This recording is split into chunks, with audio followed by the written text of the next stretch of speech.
Selamat pagi semuanya. Hari ini kita akan masuk pada materi aliran saluran terbuka untuk mata kuliah hidrolika, jurusan Teknik Sipil, Fakultas Teknik, Universitas Katolik Parahyangan. Seperti biasa, materi asli ini telah disiapkan sebelumnya oleh Pak Bambang Adirianto. Nah, di sini kita bisa melihat ya, sebenarnya apa perbandingan atau perbedaan antara aliran pada pipa ya, seperti yang kita pelajari di mekanika fluida, dan aliran pada saluran terbuka ya, yang akan kita pelajari pada mata kuliah hidrolika ini. Nah, tentunya kalian sudah familiar dengan prinsip garis energi ya, seperti gambar ini ya. Kalian bisa lihat ya, apa yang disebut dengan aliran pada pipa atau aliran saluran tertutup adalah ketika permukaan air itu tidak bersentuhan dengan udara. Nah, sini kalian bisa lihat bahwa pipa ya, ini misalkan ada pipa yang bentuknya bulat ya. Kemudian semua bagian daripada pipa tersebut tidak berisi udara. Nah, di sini juga kalau kita lihat ya, ada aliran melalui, biasanya kita sebut sini gorong-gorong seperti itu ya. Nah, ketika aliran dalam gorong-gorong disebut sebagai aliran pada pipa, maka tidak boleh ada rongga udara di dalam saluran atau di dalam pipa tersebut. Ya, jadi kalau misalkan di gorong-gorong ini, walaupun dia bentuknya tertutup ya, tertutup beton seluruhnya di keempat sisi, tetapi jika alirannya itu tidak penuh ya, maka dikategorikan tetap sebagai saluran terbuka. Nah, kalau kita lihat di aliran pada pipa ini ya, tentunya kalian sudah familiar dengan tinggi tekan ya. Tinggi tekan ini kita sebut dengan tinggi tekan, kemudian ini kita sebut dengan tinggi kecepatan ya, dan ini kita sebut dengan datum ya, tinggi datum biasanya ya. Nah, kemudian kalau kita lihat di sini ya, di dalam saluran tertutup ya atau aliran pada pipa, kalian juga seharusnya sudah familiar dengan konsep head loss ya, atau kehilangan energi. Nah, pada dasarnya ya, jumlah energi total ya di titik 1 dengan yang di titik 2 seharusnya adalah sama. Jadi jumlah total termasuk head loss ini ya, head loss ini pada titik 1 dan titik 2 itu sama. Nah, sebenarnya ini juga berlaku pada saluran terbuka. Ya, kalau kita lihat di saluran terbuka ini jelas ya, sebenarnya konsep garis energi itu ya kurang lebih sama ya. Di sini ada kalau misalkan kita menyebutnya di sini tinggi tadi ya, tinggi tekan ya, di sini kita menyebutnya kedalaman ya. Kedalaman aliran, di sini kedalaman aliran ya. Kemudian di sini kita memiliki tinggi datum, dan di sini kita memiliki tinggi kecepatan ya, seperti itu. Tinggi kecepatan, dan di sini juga ada head loss ya, atau kehilangan energi. Nah, di sini jelas terlihat bahwa aliran pada saluran terbuka, maka permukaan air ya itu harus bersentuhan dengan udara bebas ya. Nah, ketika permukaan air bersentuhan dengan udara bebas, maka aliran tersebut dikategorikan sebagai aliran saluran terbuka. Tidak peduli apakah ini yang tertutup seperti itu, selama masih ada rongga udara, ya, ini disebut dengan aliran saluran terbuka. Nah, kalau kita lihat ya, bagaimana kita mengklasifikasikan jenis-jenis aliran, sebenarnya kita memiliki dua kriteria ya. Kita bisa mengklasifikasikan aliran dengan tolak ukur ya. Ada tiga kata kunci di sini adalah satu, perubahan kedalaman aliran ya. Ini adalah kata kunci yang pertama. Kemudian perubahan kedalaman aliran ini kita kategorikan ke dalam ruang dan ke dalam waktu. Nah, dengan tiga kriteria ini, maka kita bisa menetapkan beberapa jenis aliran yang terjadi pada saluran terbuka. Ya, pertama ya, ini disebut dengan aliran tetap atau aliran langgeng. Ya. Nah, Dari namanya sudah jelas ya, aliran tetap atau aliran langgeng atau dalam bahasa Inggris disebut steady flow. Ya, kalau kita lihat jika kita mengacu kepada tiga pemahaman ini yaitu kedalaman aliran, ruang dan waktu, nah seharusnya aliran tetap atau langgeng ya, ini adalah aliran yang tetap, kedalamannya tetap. Nah, kedalamannya tetap terhadap apa? Kedalamannya tetap terhadap waktu ya. Nah, itu yang disebut dengan aliran tetap atau langgeng. Nah, ternyata ketika dia sudah tetap terhadap waktu, bisa lagi diklasifikasikan terhadap ruang. Nah, jadi ketika aliran langgeng itu tetap terhadap waktu, sudah jelas aliran langgeng tetap terhadap waktu, tetapi jika dia juga tetap terhadap ruang, artinya dalam setiap segmen ruang tidak berubah, ini yang kita sebut dengan aliran tetap seragam atau biasa disebut dengan aliran seragam ya. Biasanya kalau kita sebut aliran seragam ya sebagai orang teknik sudah familiar kalau itu adalah aliran tetap langgeng ya, atau steady flow. Nah, biasanya kita sebut dengan uniform flow, disimbolkan dalam mata kuliah ini, dalam bahan kuliah ini sebagai UF ya. Kemudian jika perubahan kedalaman aliran terhadap waktu itu tidak ada, namun terhadap ruang itu berubah, maka di sini kita bisa menyatakannya sebagai aliran berubah atau varied flow ya. Nah, di sini kita bisa melihat kita bisa membaginya lagi sebagai aliran berubah lambat laun atau ABLL dan aliran berubah tiba-tiba atau rapidly varied flow ya, RVF dan GVF seperti itu ya. Nah, jadi ini aliran tetap atau langgeng yang pertama ya, klasifikasi yang pertama. Jenis aliran yang kedua adalah aliran tidak tetap atau tidak langgeng. Ingat, kalau aliran tidak tetap ini, dia terklasifikasi berarti berubah terhadap waktu, ya, berubah terhadap waktu. Nah, jika aliran tidak tetap ini tidak berubah terhadap ruang, maka kita menyebutnya aliran tidak tetap terhadap waktu, namun tetap terhadap ruang, disebut dengan seragam. Nah, kita menyebutnya dengan unsteady uniform flow. Kemudian, kalau aliran ini tidak tetap, ya, yang tadi tidak tetap terhadap waktu, namun berubah terhadap ruang, maka kita menyebutnya unsteady varied flow. Nah, di sini kita bisa mengklasifikasikan lagi menjadi dua, yaitu aliran tidak tetap berubah lambat laun dan aliran tidak tetap berubah tiba-tiba atau rapidly varied unsteady flow. Biasa kita menyebutnya, mensimbolkannya untuk yang gradually sebagai GVUF dan untuk yang berubah tiba-tiba sebagai RVUF. Nah, seperti itu. Nah, ini adalah gambar ya atau skema yang dibuat untuk mempermudah kalian memahami klasifikasi jenis-jenis aliran.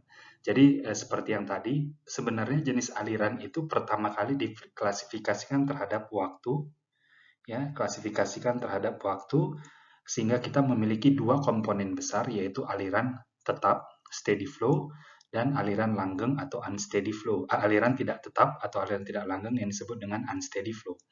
Nah, ingat, kalau secara matematika kita mensimbolkannya hanya turunan terhadap waktu, ya. Di sini turunan terhadap waktu sama dengan 0. Artinya apa? Nilai kedalamannya tidak terhadap waktu tidak berubah.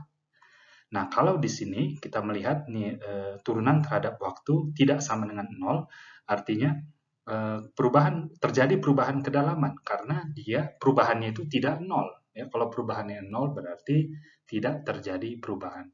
Lalu dari sini kita bisa mengklasifikasikannya lagi menjadi aliran tetap seragam dan aliran tetap berubah. Kemudian untuk aliran tidak tetap atau unsteady flow kita bisa mengklasifikasikannya sebagai aliran tidak tetap seragam dan aliran tidak tetap berubah. Seperti itu ya. Nah, kemudian ini bisa kita klasifikasikan lagi, oh berubahnya bagaimana? Berubahnya bisa lambat laun, berubahnya bisa tiba-tiba. Sama ya, di sini berubahnya bisa lambat laun, di sini berubahnya bisa tiba-tiba. Seperti itu. Di sini kita bisa melihat skema ataupun gambar ya yang menunjukkan jenis-jenis aliran yang sering terjadi dalam aplikasi teknik sipil. Nah, kalau kita lihat di sini terdapat aliran yang masuk melalui pintu ya, jadi sluice atau pintu. Nah, kalau dilihat di sini terdapat kontraksi ya. Nah, ketika dia kontraksi artinya di sini terjadi perubahan rapidly varied flow ya. Aliran berubah tiba-tiba. Nah, kemudian kalau kita lihat di sini terjadi aliran yang berubahnya perlahan-lahan ya, atau gradually varied flow ya. Nah, biasanya di sini dalam suatu rentang ini berarti dia terjadi perubahannya terhadap ruang itu secara perlahan-lahan ya. Jadi dia tidak tiba-tiba. Sementara kalau di sini kita bisa melihat dari yang dia tingginya cukup tinggi menjadi cukup rendah ya. Tentunya dari kecepatan yang cukup rendah di sini menjadi kecepatan yang cukup tinggi, tentunya diklasifikasikan menjadi rapidly varied flow ya, RVF. Nah, di sini juga loncatan hidraulik. Nah, nanti kita belajar di mata kuliah ini juga ya, ada namanya loncatan hidraulik. Nah, loncatan hidraulik ini juga menandakan terjadinya perubahan rejim aliran secara tiba-tiba. Kenapa? Karena di sini dari kecepatan yang cukup kencang menjadi cukup pelan atau kedalamannya yang cukup kecil menjadi kedalamannya yang lebih besar, relatif lebih besar, terjadi dalam ruang yang cukup singkat ya, dalam rentang ruang yang cukup singkat. Nah, ini bisa kita klasifikasikan sebagai rapidly varied flow. Nah, kemudian contoh-contoh dari gradually varied flow ini atau GVF adalah aliran yang melalui ambang ya. Nanti kita juga belajar di mata kuliah ini, aliran yang melalui ambang itu adalah seperti ini ya. Kalau kita lihat terjadi perubahan rejim aliran itu cukup lama ya, dalam atau cukup lama, tidak tiba-tiba lah ya, tidak tiba-tiba dalam ruang. Nah, sementara ketika aliran itu jatuh dari ambang ya, dari titik sini menuju titik yang di sini, maka terjadi perubahan rejim aliran secara tiba-tiba dan kita mengklasifikasikannya sebagai rapidly varied flow. Dan seterusnya juga jika aliran tadi mengalir melalui saluran ya, dan perubahannya terjadi secara perlahan-lahan, kita mengklasifikasikannya sebagai GVF. Dan pada saat terjunan, contoh misalnya kalau kalian melihat kalian bermain arung jeram lalu melihat ada terjunan di depan, maka rejim aliran itu atau jenis alirannya bisa kita klasifikasikan sebagai RVF ya.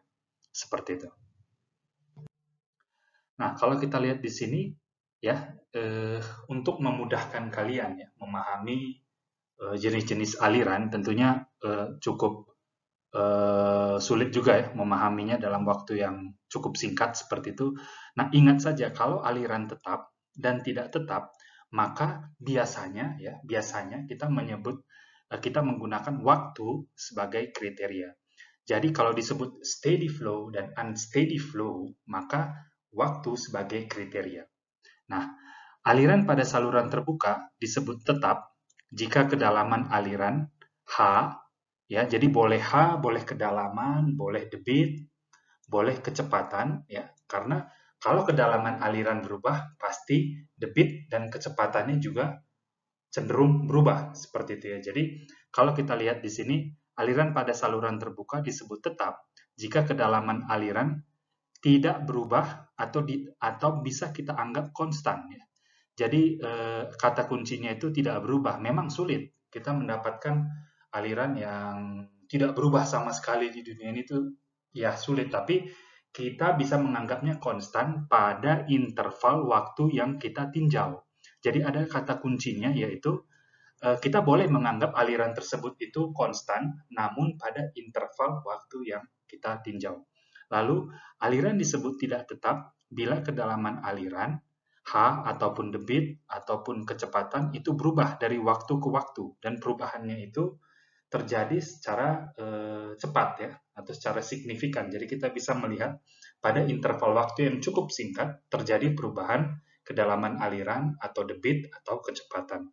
Nah, kalau kita lihat di sini, maka aliran tetap dan tidak tetap, kita menyimbolkannya itu dengan do sesuatu per do T sama dengan 0. Ini untuk aliran tetap. Nah, apa sesuatu ini? Sesuatu ini boleh H, boleh Q, boleh V, begitu ya. Maka kalau kita lihat ya jenis aliran ini, maka aliran ini memiliki kedalaman yang konstan terhadap waktu. Jadi kalau misalnya kalian meninjau aliran tersebut dalam waktu 1 jam, maka aliran tetap kedalamannya tidak berubah ya dalam interval waktu 1 jam yang kita tinjau, seperti itu. Nah, kalau aliran disebut tidak tetap, maka kita menyimbolkannya secara matematika dengan do sesuatu dibagi do T tidak sama dengan 0. Nah, sesuatu ini apa? Sama. Bisa kedalaman, bisa debit, bisa kecepatan. Nah, artinya apa? Artinya kalau dia tidak sama dengan 0, maka terjadi, artinya secara matematika, ketika perubahan tidak sama dengan 0, berarti terjadi perubahan. Kan seperti itu ya. Nah, jadi kalau dilihat di sini berarti yang disebut dengan unsteady uniform flow ya adalah perubahannya itu terjadi dari waktu ke waktu, ya seperti itu. Nah, jika kita menetapkan ruang sebagai kriteria, maka jenis aliran itu biasanya dapat diklasifikasikan menjadi dua, ya. Jadi aliran seragam dan aliran berubah. Nah, ingat di sini sebagai ruang, yang artinya seragam terhadap ruang, artinya tidak ada perubahan kedalaman ya, tidak ada perubahan kedalaman atau debit ataupun kecepatan terhadap jarak ya. Sehingga kalau kita formulasikan secara matematika ya persamanya adalah do sesuatu ya dibagi do x sama dengan 0. Nah, sesuatu ini bisa kedalaman, debit ataupun kecepatan ya. Nah, lalu kalau kita lihat di sini aliran pada saluran terbuka ya disebut seragam jika kedalaman aliran H sama pada setiap penampang saluran. Ingat ya. Jadi kalau seragam dia kedalaman aliran H sama pada setiap penampang saluran. Jadi mau di penampang 1, penampang 2, penampang 3, penampang 4 dan seterusnya selalu sama ya. Nah, tapi ingat aliran seragam bisa tetap atau tidak tetap tergantung apakah kedalaman H tetap atau berubah terhadap waktu. Ya, jadi bisa saja aliran seragam ini berubah terhadap waktu, begitu ya. Nah, tetapi terhadap ruang dia harus sama. Nah, kemudian aliran pada saluran terbuka disebut berubah jika kedalaman aliran H berubah sepanjang saluran.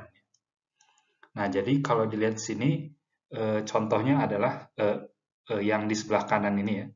Nah, secara matematika kita memformulasikannya do sesuatu dibagi do x tidak sama dengan 0. Artinya jika tidak sama dengan 0 berarti ada perubahan di sini. Nah, kalau kita lihat di penampang misalnya di Y1 itu tidak sama dengan di Y2, tidak sama dengan di Y3. Nah, artinya aliran yang di sebelah kanan ini tidak bisa bukan dikategorikan sebagai aliran seragam. Kenapa? Karena kedalamannya berubah ya di setiap penampangnya. Nah, ini biasa nanti kita akan pelajari ya apa yang disebut dengan backwater curve ya. Nah, ini adalah salah satu materi yang akan kita bahas dalam kuliah hidrolika ini nantinya. Nah, kalau kita lihat karakteristik penampang melintang saluran ya, dalam saluran terbuka ya, adalah umum kalau kita meninjau ya suatu penampang melintang saluran. Jadi kalau kita lihat di sini ya dalam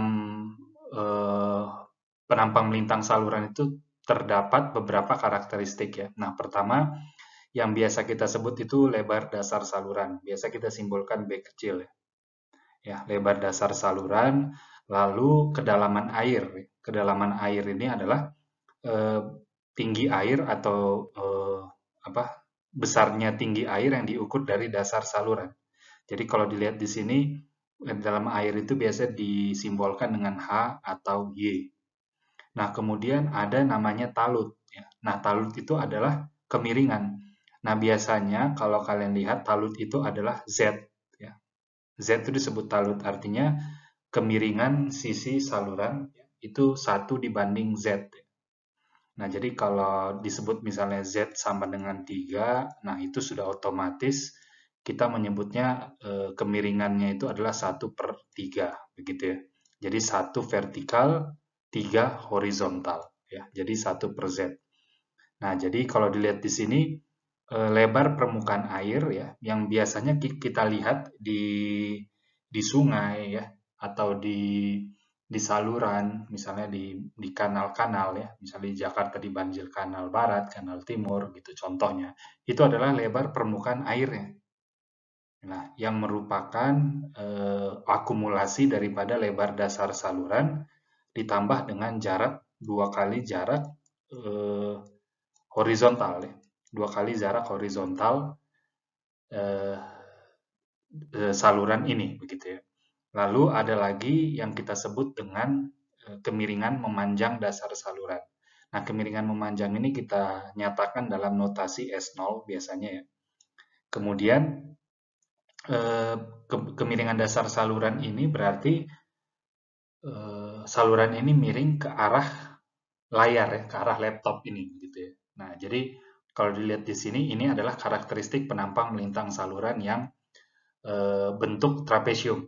Tentunya di kenyataan itu tidak hanya bentuk trapesium yang ada ya. Jadi ada bentuk yang tidak teratur, ada bentuknya setengah lingkaran, ada yang bentuk segitiga, tergantung ya, dari kebutuhan. Nah, tetapi pada dasarnya semua itu sama ya, karakteristiknya sama, ada lebar dasar, ada kemiringan talut, ada lebar permukaan air, ada kedalaman air, dan ada kemiringan saluran, seperti itu. Nah, jadi kalau dilihat di sini, ini disebut dengan luas penampang aliran ya. Jadi luas penampang aliran adalah besarnya luas ya, yang diperoleh dari penampang aliran setinggi kedalaman air H ya. Lalu ini yang disebut dengan ya keliling basah. Ya, keliling basah itu adalah semua bagian saluran yang terkena air. Jadi kalau dilihat di sini ini adalah keliling basah. Jadi nah ini semuanya ini adalah keliling basah. Jadi keliling basah itu disimbolkan dengan P. Ingat ya, jadi luas penampang saluran adalah luas penampang air sedalam H.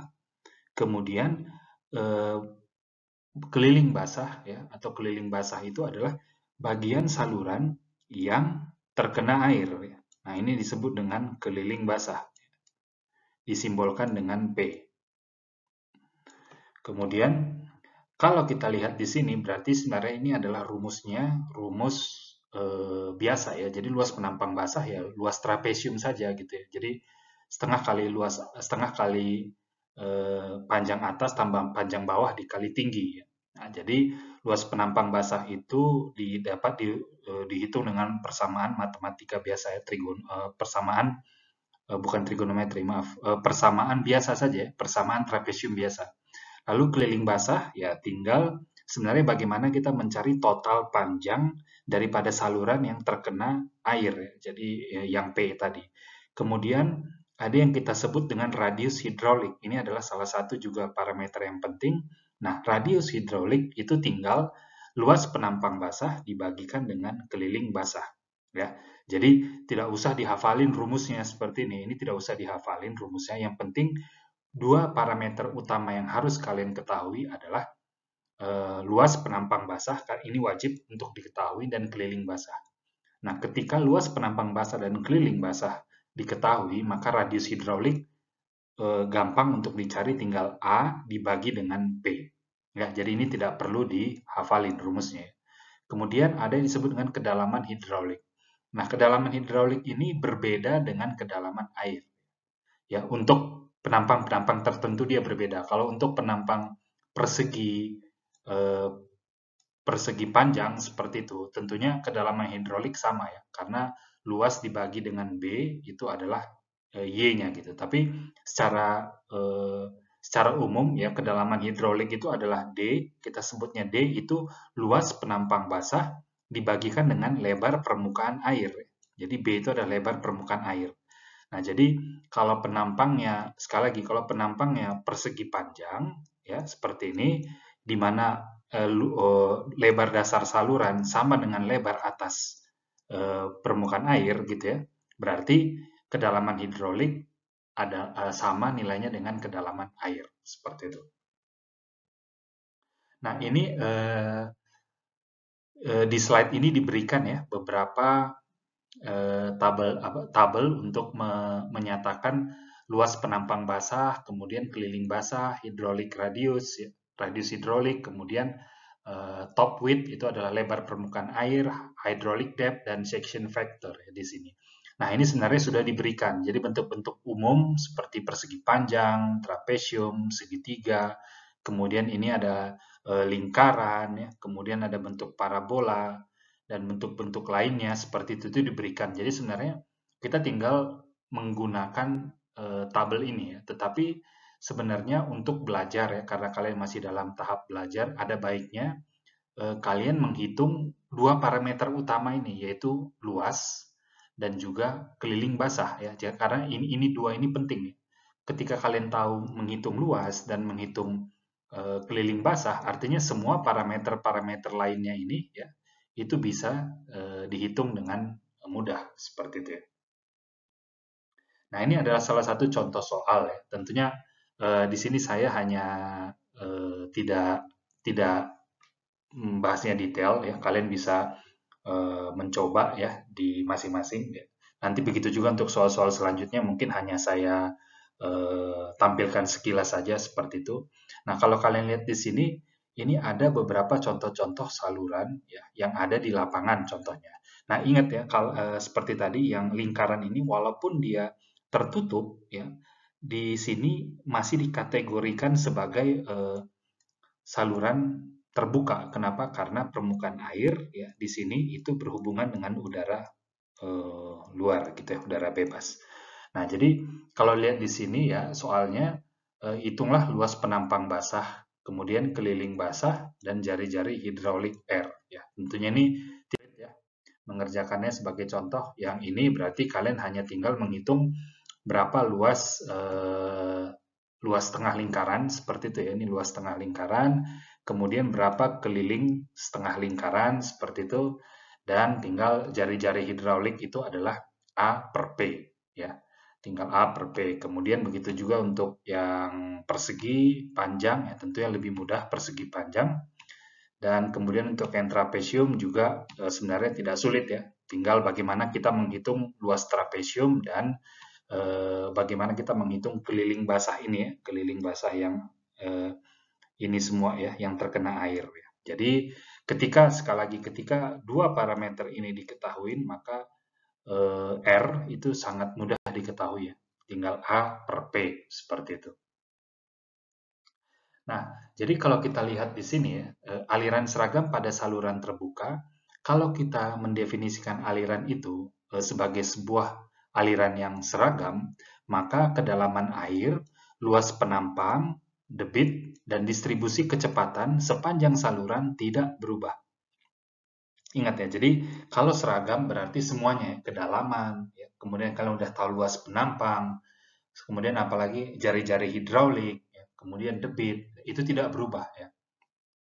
Atau kalau kita definisikan lagi dengan kata-kata lain adalah kemiringan garis energi, permukaan air dan dasar saluran adalah sama. Jadi kemiringan kalian sudah tahu apa yang disebut dengan garis energi.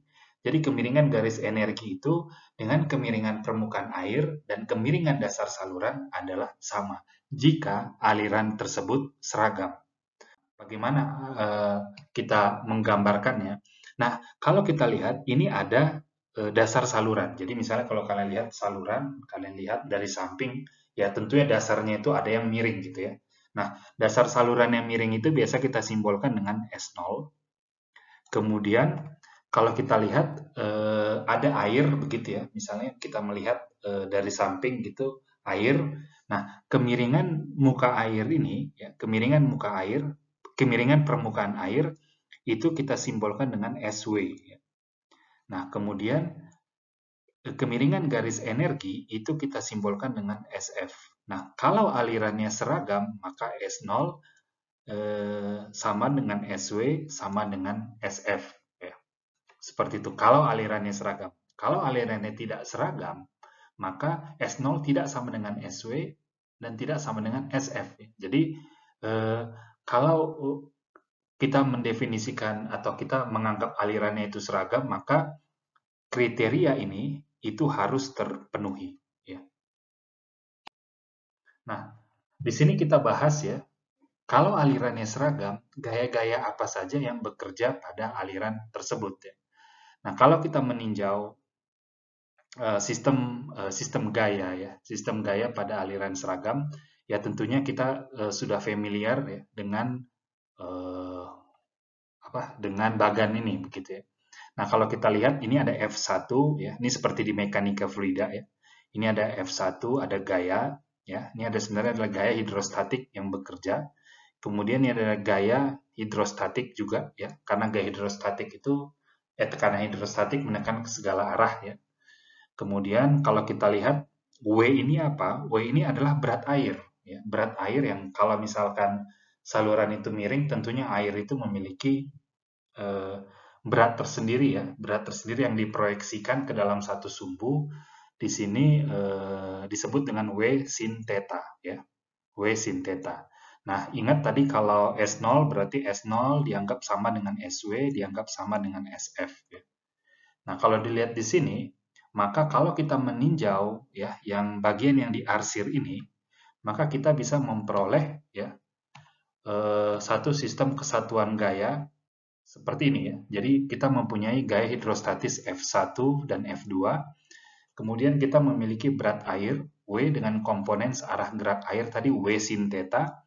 Nah, kemudian kita memiliki hambatan dinding saluran di sini ya. Hambatan dinding saluran tentunya kalau air itu mengalir ya, mengalir. Nah, di sisi-sisi keliling basah tadi ya, kalian udah tahu keliling basah. Nah, tentunya di setiap keliling basah ya, bagian saluran yang terkena air akan memberikan hambatan kepada aliran tersebut ya. Nah, biasa disebut dengan gaya gesek. Nah, kalau kita jumlah semua gaya tadi itu harus sama dengan 0 ya. Kenapa? Karena sama dengan 0 karena tidak ada perubahan kedalaman gitu ya. Jadi F1 ya ditambah dengan W sin theta dikurang F2 dikurang FF atau gesekan harus sama dengan 0. Kemudian karena tidak ada perubahan kedalaman, ya berarti logikanya tekanan hidrostatisnya kan sama ya. Kenapa? Karena kedalaman airnya sama, maka tekanan hidrostatis sama, sehingga F1 sama dengan F2, begitu ya. F1 sama dengan F2.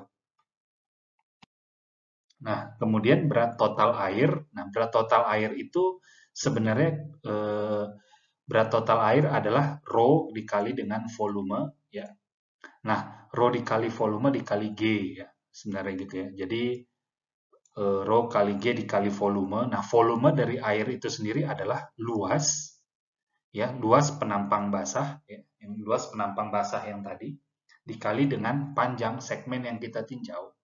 Itu L, kemudian gamma ini adalah rho dikali dengan G. Jadi berat total air rho dikali dengan G. Nah, kemudian kalau kita lihat umumnya saluran terbuka mempunyai kemiringan dasar saluran yang kecil. Sehingga kalau kita lihat ya, mungkin kalian dulu trigonometri masih ingat, kalau deltanya kecil atau sudutnya kecil, maka sinus delta itu sama dengan nilai kemiringannya gitu ya, S begitu ya. Jadi kalau kalau kalian masih ingat trigonometri ya, nanti buka lagi ya pelajaran SMA itu. Jadi kalau sinus theta, tetanya cukup kecil, maka sinus theta itu hampir sama dengan nilai kemiringannya atau S gitu ya. Nah, jadi ya di sini kita bisa melihat kemiringan dasar saluran ya, S itu tadi ya sama dengan kemiringan garis energi begitu ya. Nah, jadi kalau dilihat di sini komponen gravitasi tadi ya, karena ini W sin theta, W ini adalah rho kali G kali A kali L. kemudian sin theta tadi itu sama dengan kemiringan dasar salurannya, maka komponen gravitasi tadi yang berat air tadi itu bisa kita nyatakan dalam gamma dikali A dikali L dikali S.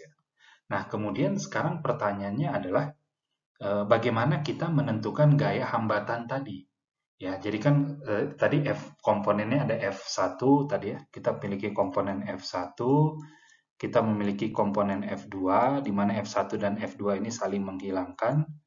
Kemudian kita memiliki komponen W sin theta, begitu ya. W sin theta. Kemudian kita memiliki komponen FF, ya, gesekan. Nah, ini sudah diketahui ya. Diketahui ini adalah ini, begitu.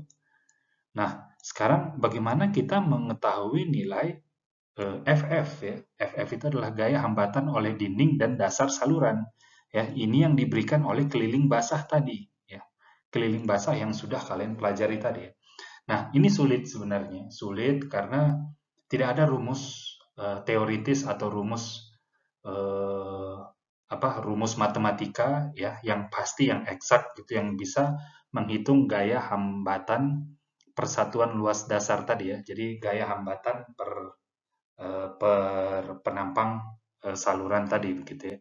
Nah, jadi pada tahun 1769 ya, itu insinyur Prancis yang bernama Antoine Chesi ya menyatakan bahwa gaya hambatan ya, jadi gaya hambatan yang keliling basah tadi per unit luas dasar saluran adalah proporsional dengan kuadrat dari kecepatan aliran.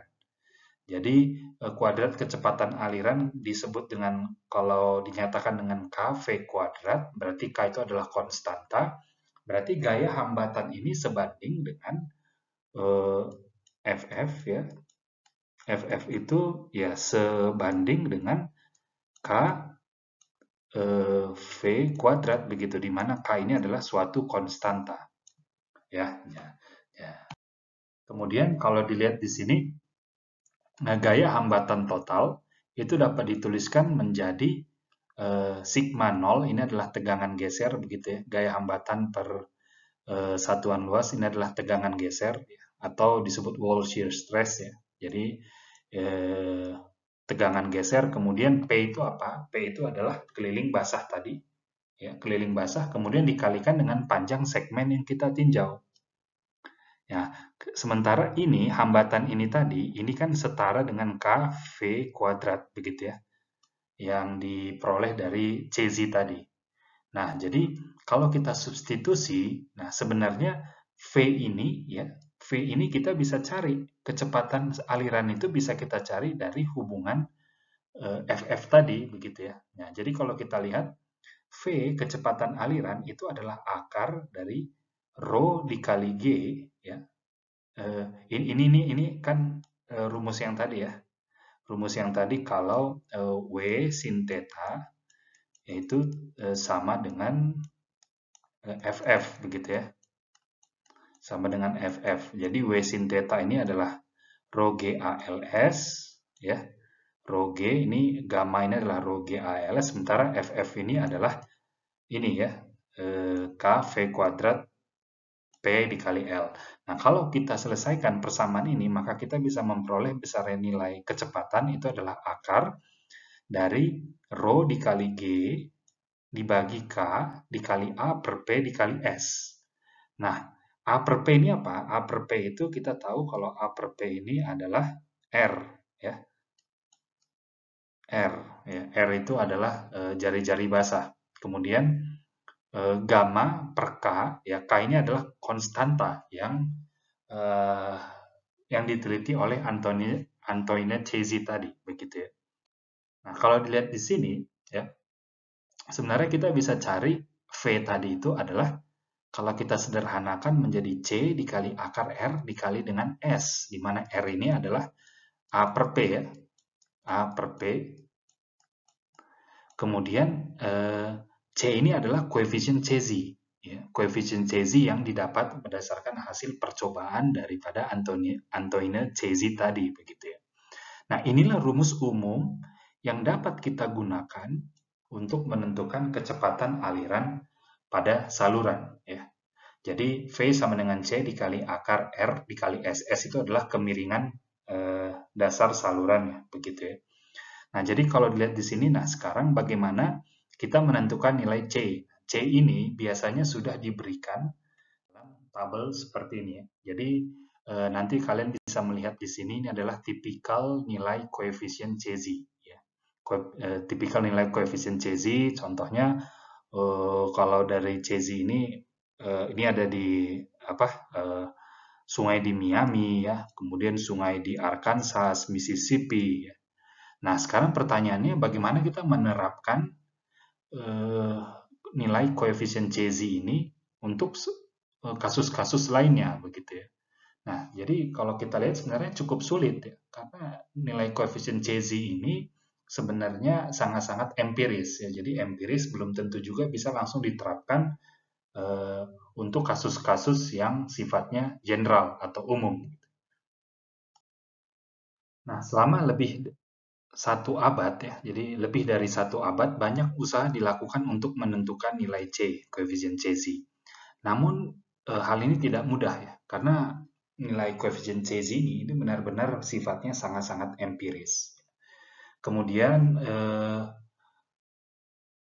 muncullah sebuah paradigma baru atau rumus baru ya, yang dikembangkan oleh insinyur Irlandia ya, yang bernama Robert Manning ya.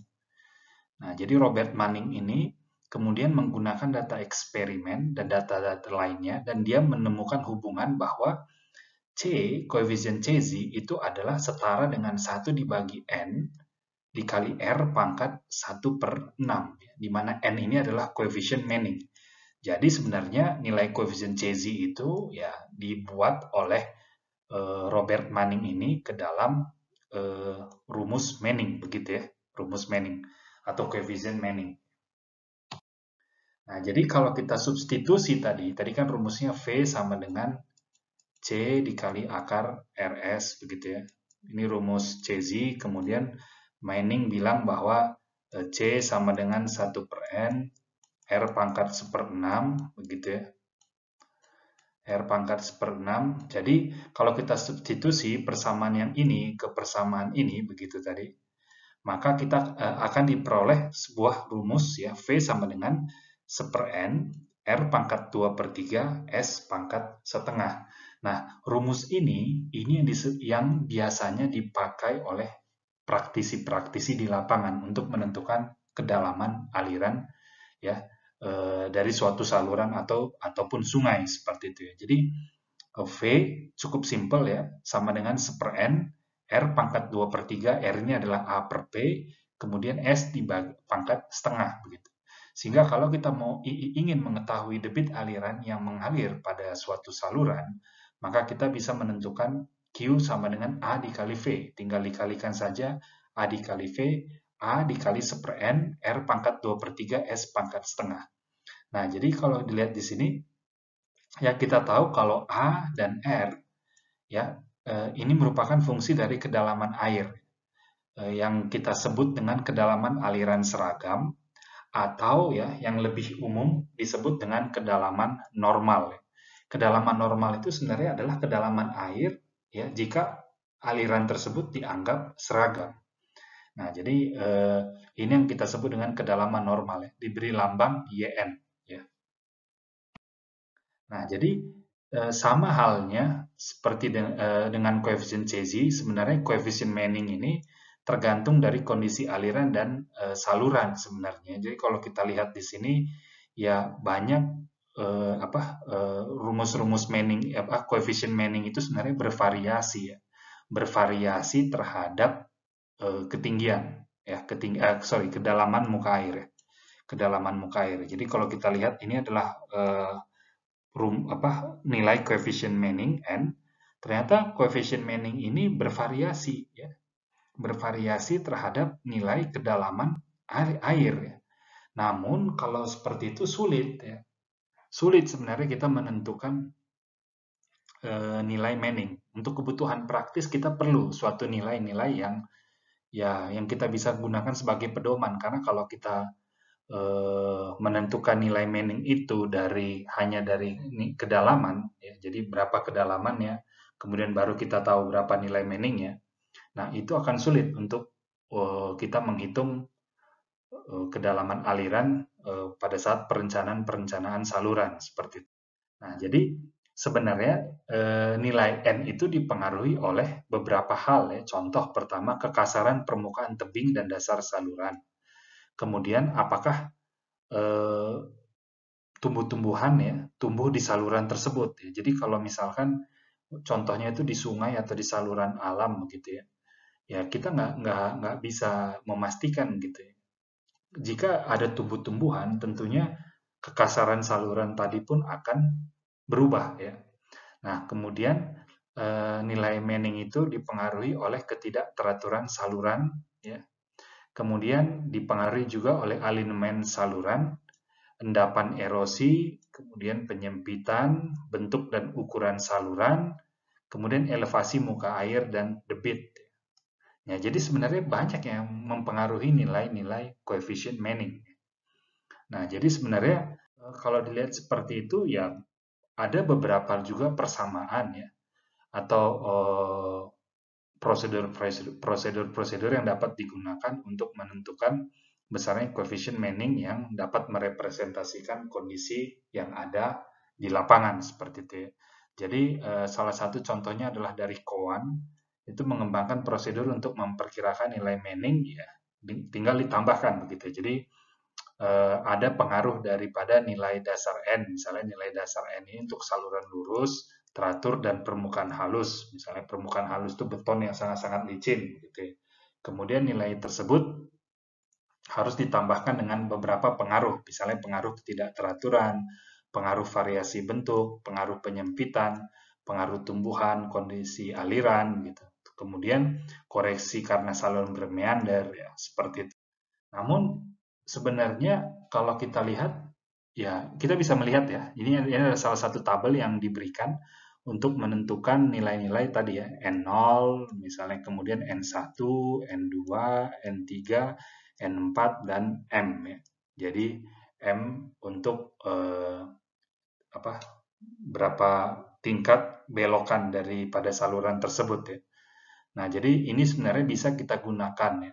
Tetapi untuk kebutuhan praktis ya kita harus membuat koefisien Manning tadi itu menjadi lebih simpel ya karena kalau kita hanya menggunakan ini juga masih cukup sulit ya, digunakan begitu ya. Jadi karena biasanya kalau kita mendesain suatu saluran begitu ya, kita mendesain saluran itu kita udah tetapin dulu misalnya materialnya, misalnya kita ingin membuat saluran tersebut dari beton atau dari pasangan batu begitu ya. Nah, dari pasangan batu tentunya sulit kalau kita hanya mendasarkan daripada rumus Cowan tadi, N0 tambah N1 tambah N2 tambah N3 dan seterusnya begitu ya. Karena kita juga tidak tahu, ini benar-benar subjektif lah. Kalau saya bilang ini lebih kepada subjektif ya. Jadi benar-benar kalau desainer yang melihat atau kalian nanti melihat, kalian punya pertimbangan lain, ya udah kalian tentukan nilai N0-nya sekian, N1-nya sekian gitu ya. Ya memang ya sah-sah saja gitu. Cuma dalam kenyataan ya kita harus mencoba seobjektif mungkin begitu ya. Jadi kalau misalnya kita mau mendesain dengan beton, ya tentunya kita harus ya tahulah gitu ya berapa sih kisaran koefisien Manning untuk beton seperti itu ya. Nah, jadi kalau dilihat di sini ya kita bisa menggunakan beberapa tabel-tabel lainnya yang telah diperoleh dari beberapa hasil penelitian ya berdasarkan jenis-jenis material. Tentunya ini juga tidak 100% benar karena kita tahu tadi koefisien Manning itu dipengaruhi oleh kedalaman aliran gitu ya. Tidak hanya dipengaruhi oleh bahan dari saluran tersebut. Namun untuk kebutuhan-kebutuhan praktis ya beberapa tabel itu menyarankan penggunaan koefisien Manning berdasarkan jenis materialnya. Jadi contohnya seperti ini ada material baja, maka kalau kita menggunakan material baja, kita bisa menggunakan nilai koefisien Manning yang ada di dalam rentang ini. Contoh seperti itu, gitu ya. Nanti kalian bisa lihat lagi di sini, misalnya kalau kita mau menggunakan beton, ya. ini beton, maka kita bisa menggunakan rentang coefficient Manning yang ada di sini. Begitu ya. Sekali lagi, tentunya sulit ya. Ini ada minimum, ada normal, ada maksimum. Ya setidaknya ya sulit juga kita menentukan apa sih sebenarnya beton yang minimum, beton normal, beton maksimum. Ya sudah biasanya dalam kebutuhan perencanaan ya diambil nilai-nilai tengah ya, nilai normal ini. Jadi misalkan untuk beton ya kita mau menggunakan beton maka kita ambil nilai Manningnya 0,011 seperti itu. Nah ini juga lanjutan daripada tabel tadi ya. Nanti ini silakan dibaca saja. Ini saya mungkin tampilkan sekilas saja begitu ya.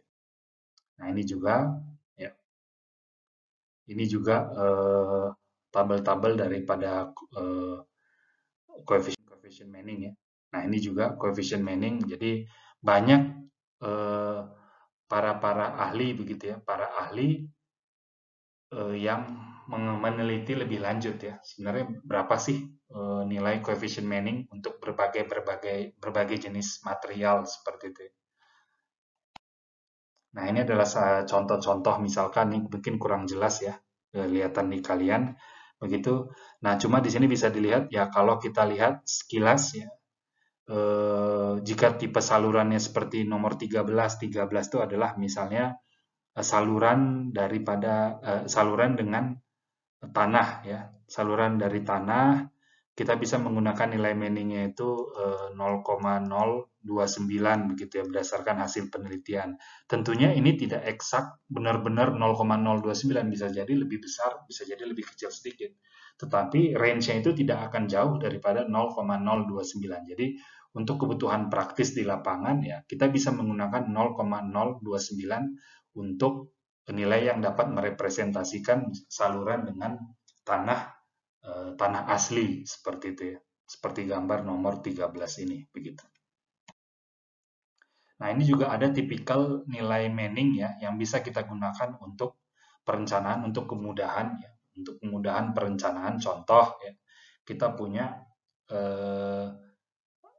baja begitu ya. Jadi kalau kita mau mendesain saluran tersebut dari baja ya, baja yang halus ya kita bisa menggunakan coefficient Manning itu dengan nilai 0,012 ya.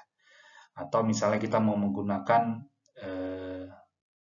beton begitu ya. Beton ya kita bisa menggunakan 0,013 gitu ya. Tipikalnya begitu. Bisa jadi sebenarnya kalau kita teliti lebih lanjut ya nilainya nggak 0,013. Bisa aja nilainya 0,015, 0,012, tapi tidak mungkin nilainya 0,4 begitu atau 0,08 ya. Tentunya nilai-nilai ini sudah diteliti lebih lanjut ya oleh para ahli sehingga kita bisa menggunakan ini untuk kebutuhan praktis di lapangan seperti itu. Nah, jadi ada lagi konsep ya saluran dengan kekasaran komposit. Jadi yang tadi kita lihat tadi itu adalah saluran dengan tipikal nilai kekasaran itu hanya satu nilai kekasarannya begitu ya, hanya satu kekasaran satu material ya dalam satu penampang saluran itu hanya satu material. Misalnya kita mau menggunakan beton ya udah kita gunakan beton di seluruh penampang saluran tersebut. Tetapi dalam kenyataannya misalnya untuk di sungai seperti itu ya atau saluran-saluran alam tipikal coefficient Manning itu harus bersifat komposit. Komposit itu artinya kekasaran dinding dan dasar saluran berbeda. Nah, ini misalnya dasar ya. Dasar saluran ini misalnya tanah, tetapi dindingnya itu beton gitu ya. Nah, itu bisa terjadi di lapangan. Bisa saja terjadi di lapangan ya. Jadi misalnya ya kita untuk menghemat ya, menghemat biaya karena beton itu mahal ya sudah dasar salurannya yang P2 ini kita gunakan tanah asli tapi P1 dan P2-nya kita gunakan beton gitu. Bisa-bisa saja ya. Itu tidak masalah. Nah, tapi bagaimana kita menentukan nilai N ya, nilai N coefficient Manning yang merepresentasikan semua dari P1, P2 dan P3 ini. Nah, kemudian dari sini ya Horton dan Einstein itu berasumsi bahwa setiap luasan mempunyai kecepatan sama dengan kecepatan rata-rata begitu ya. Nah, jadi kita bisa menghitung nilai komposit ya, nilai koefisien kekasaran kompositnya itu dengan persamaan seperti ini ya. Persamaan yang ada di sini. Jadi sebenarnya tidak sulit ya, tidak sulit, tinggal ini sebenarnya hanya rumus biasa saja. Pada intinya yang penting kalian harus paham konsepnya ya. Kalau dalam satu penampang saluran itu bisa jadi terdapat beberapa jenis material ya. Jadi contoh P1 beton, P2 itu tanah, kemudian P3 itu beton. Nah, kalau seperti itu bagaimana kita menentukan nilai koefisien kekasaran Manning ya, seperti itu. Nah, selain daripada Horton dan Einstein tadi, terdapat juga rumus-rumus lainnya yang telah dikembangkan oleh berbagai ahli begitu ya. Jadi ada rumus Pavlovsky ya dan kawan-kawan, yaitu menggunakan pendekatan lain dengan jumlah dan menyatakan bahwa jumlah hambatan bagian sama dengan hambatan total sehingga menghasilkan rumus sebagai berikut begitu ya. Jadi sebenarnya intinya sama ya, bagaimana menentukan koefisien kekasaran Manning, satu nilai koefisien kekasaran Manning untuk seluruh penampang basah tadi. Kemudian ada juga rumus daripada Lotter ya. Lotter menggunakan rumus Manning untuk menghitung debit pada subluasan dan jumlah debit subluasan sama dengan debit total, sehingga dapatlah rumus seperti ini. Nah, ini sebenarnya bagaimana kita menentukannya atau rumus yang mana yang kita pakai seperti itu, ini nanti kita lihat hasilnya tidak terlalu berbeda jauh. Ya, jadi kalian bisa memakai Horton dan Einstein ataupun Pavlovsky ataupun Lotter ya terserah begitu ya. Nah, jadi yang penting ya intinya sama kalau kekasarannya komposit ya. Kalau jenis material yang berbeda dalam satu penampang, maka mau tidak mau kita harus menghitung nilai koefisien Manning itu dengan rumus kekasaran komposit begitu ya. Nah, ini adalah contoh tipikal tampang bersusun atau compound. Nah, jadi kalau kita lihat sebenarnya ini banyak kita jumpai di lapangan begitu ya. Jadi lapangan itu misalnya di sungai, tentunya kalau di sungai itu materialnya itu berbeda-beda ya. Kan kalian pernah lihat sungai, ya di sungai di sisi kirinya ini ada tumbuhan, misalnya tumbuhannya apa? Tumbuhannya misalnya rumput-rumput.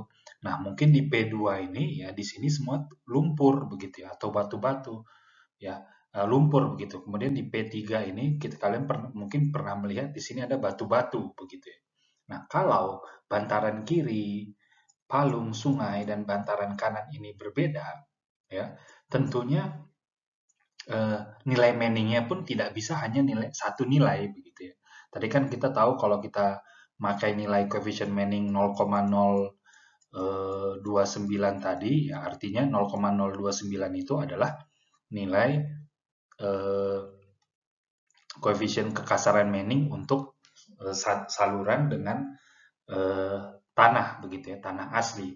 Tetapi di sini kan kalau kita lihat salurannya tidak hanya tanah. Ya, misalnya P2 ini memang benar tanah P2. Tetapi P3 tadi misalnya batuan, P1 ini rumput. Nah, bagaimana kita menentukan satu nilai Manning untuk seluruh P1, P2, dan P3 ini. Begitu ya. Nah, jadi kalau kita lihat ya,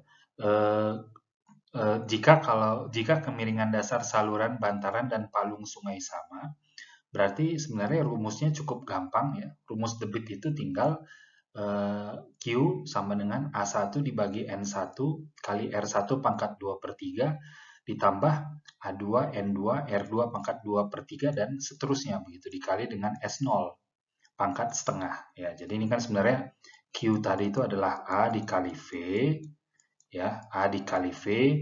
Nah, A-nya ini tergantung dari masing-masing luas penampang dan V-nya juga tergantung dari masing-masing luas penampang. Jadi sebenarnya kalau dari sini Q itu adalah A1 dikali V1 ditambah A2 kali V2 dan seterusnya begitu ya. Nah, seperti itu ya. Nah, ini adalah contoh soal pertama ya. Contoh soal pertama. Nah, ini juga mungkin ada beberapa contoh soal. Nanti contoh soal yang akan ditunjukkan ini hanya akan diberikan sekilas saja seperti itu ya. Jadi misalnya ini contoh soal pertama ya, ini bisa kalian baca sendiri nanti ya. Bagaimana kita menentukan yang ditanya adalah kemiringan dasar saluran begitu ya. Nah, di sini kan kalau kemiringan dasar saluran gampang, yang penting kita seperti tadi kita tahu nilai bagaimana menghitung A, bagaimana menghitung P, dan bagaimana kita menghitung kecepatan gitu. Kecepatan tadi kita udah diberikan ya, 1/n R pangkat 2/3 S pangkat. Nah, ini juga contoh soal yang kedua ya. Ini saya tampilkan sekilas saja ya. Silakan Anda pelajari sendiri ya. Kemudian ini contoh soal 3 ya, seperti ini.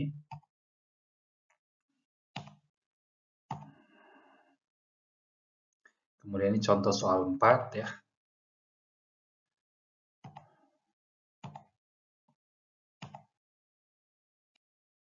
Ini contoh soal 5.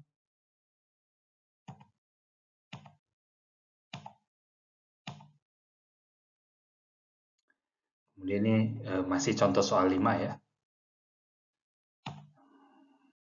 Ini contoh soal 6 ya. Jadi walaupun kalau kalian lihat di sini walaupun bentuk salurannya aneh-aneh, jangan langsung pusing begitu ya. Yang intinya hitung nih berapa luasnya, berapa penampang basahnya, berapa luas penampang basahnya, berapa jari-jari berapa keliling basahnya, dan semuanya bisa diselesaikan begitu ya.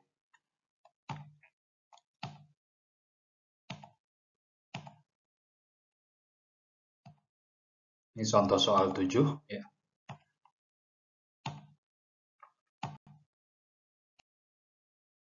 Nah, ini juga yang tadi ya, dengan rumus Horton dan Einstein, rumus Pavlovsky dan rumus Slaughter begitu ya. Nah, kita bisa lihat sebenarnya nilai Manning-nya itu nggak terlalu jauh berbeda ya. Ya, untuk rumus ketiga rumus tadi gitu. Jadi ya kalian boleh aja pakai yang manapun begitu ya. Yang biasanya paling ya menurut sepengetahuan saya yang paling sering digunakan itu rumus Horton dan Einstein seperti itu ya. Dan di sini juga kita bisa melihat nilai debitnya juga tidak berbeda jauh ya. Sehingga untuk kebutuhan perencanaan lapangan ya tiga-tiganya sebenarnya oke begitu ya. Ini ada contoh soal 8 begitu ya.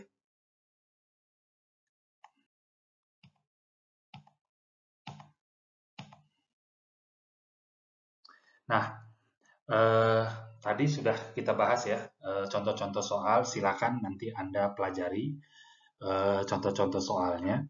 Nah, sekarang kita masuk ke suatu bagian yang baru ya, namanya tinggi jagaan. Tinggi jagaan itu apa gitu ya. Nah, dalam perencanaan saluran, kita tidak bisa 100% percaya begitu ya dengan rumus Manning. Rumus Manning misalnya ya setelah kita hitung-hitung dapatlah kedalamannya, pokoknya dari rumus Manning kedalamannya 2 meter begitu. Ya sudah, kalau 2 meter saya benar-benar desain saluran saya untuk menampung air 2 meter. Tidak bisa seperti itu ya. Di dalam mendesain saluran kita wajib memberikan safety factor. Nah, safety factor itu kalau dalam perencanaan gedung itu jelas ya, safety factor terhadap gempa, safety factor terhadap beban maksimum atau beban tambahan gitu. Nah, kalau dalam air ya, dalam perencanaan saluran, dalam perencanaan saluran tinggi safety factor itu dianalogikan dengan tinggi jagaan. Jadi sebenarnya tinggi jagaan itu adalah jarak antara elevasi muka air sampai dengan tebing saluran. Jadi kita sudah hitung gitu, misalnya 2 meter ya. 2 meter dengan rumus Manning, tetapi kita masih harus memberikan tinggi jagaan ya, tinggi jagaan kira-kira berapa nilainya sampai dengan tebing saluran ini begitu ya. Jadi dari permukaan air sampai dengan tebing saluran. Nah, ini yang disebut dengan tinggi jagaan atau dalam bahasa Inggris itu freeboard. Kenapa kita perlu tinggi jagaan? Nah, tinggi jagaan itu diperlukan untuk kesalahan atau ketidaktelitian perhitungan, kemudian kesalahan pengukuran. Ya, misalnya ya di lapangan itu bisa saja ya manusia tidak sempurna begitu ya. Jadi kadang-kadang ya kita ngitung salah gitu pakai Manning, oh salah rumus Manningnya, kemudian salah menentukan penampang basahnya seperti itu wajar-wajar saja begitu ya.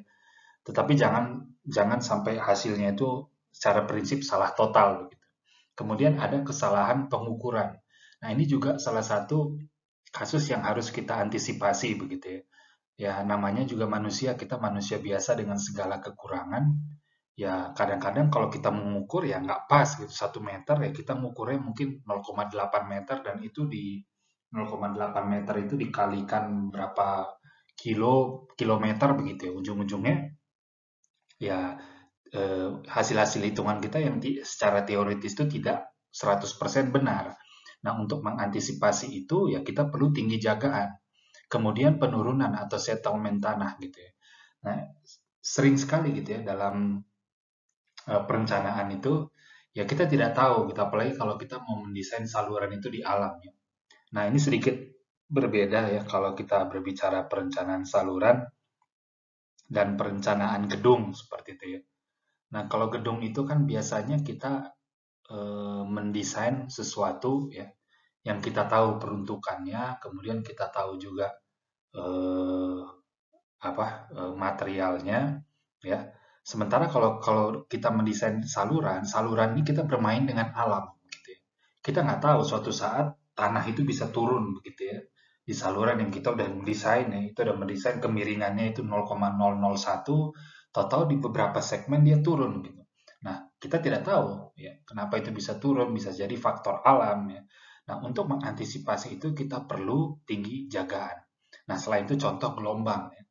Kadang kalau kita mau mendesain saluran, ya tiba-tiba angin kencang, ya angin kencang artinya angin tadi bisa menghempaskan air ya ke sini begitu ya. Nah, untuk mencegah hal itu, ya mencegah tebing ini banjir dari air, tentunya kita memerlukan tinggi jagaan atau freeboard seperti itu ya. Nah, ini ada beberapa kriteria yang bisa kita gunakan untuk menentukan tinggi jagaan. Ya, ini merupakan fungsi dari debit ya. Ini capacity, ini debit dan ini tinggi jagaannya seperti itu. Nah, ini biasanya bisa digunakan ya. Grafik ini misalnya debitnya berapa, kemudian kita mau menggunakan apa? Kita mau menggunakan contohnya nilai yang mana gitu. Tinggal ditarik garisnya dan kita lihat di sini. Tapi untuk kebutuhan perencanaan ya kita bisa lihat ya 20-30 cm untuk saluran-saluran menengah itu oke begitu ya. Tinggi freeboard tuh 20 sampai 30 cm seperti itu ya. Nah, ini juga salah satu gambar tadi ya yang bisa digunakan ya. Nah, ini juga salah satu juga kriteria freeboard ya. Misalnya kita mau misalnya debitnya berapa? Kita misalnya merencanakan saluran itu debitnya 2 meter kubik per detik, ya artinya kita harus menggunakan ya kurang lebih 0,2 meter begitulah ya, 0,2 meter ya 20 cm lah di atas permukaan air. Kita harus berikan jadi kalau kita lihat misalnya begini salurannya ya, kita udah desain begini salurannya, ternyata debitnya itu setelah kalian hitung dengan debit 2 meter kubik per detik ya, dia menghasilkan ketinggian muka air 1 meter, kedalaman muka air 1 meter, maka dari grafik ini dengan debit 2 meter kubik per detik, maka kalian harus memberikan kurang lebih 20 cm di sini ya. 20 cm tinggi jagaan seperti itu. Ya, sekian materi kuliah hari ini. Ya, terima kasih atas perhatiannya. Jika Anda memiliki pertanyaan, silakan email saya di bobbyminolo.g@unpar.ac.id. Terima kasih.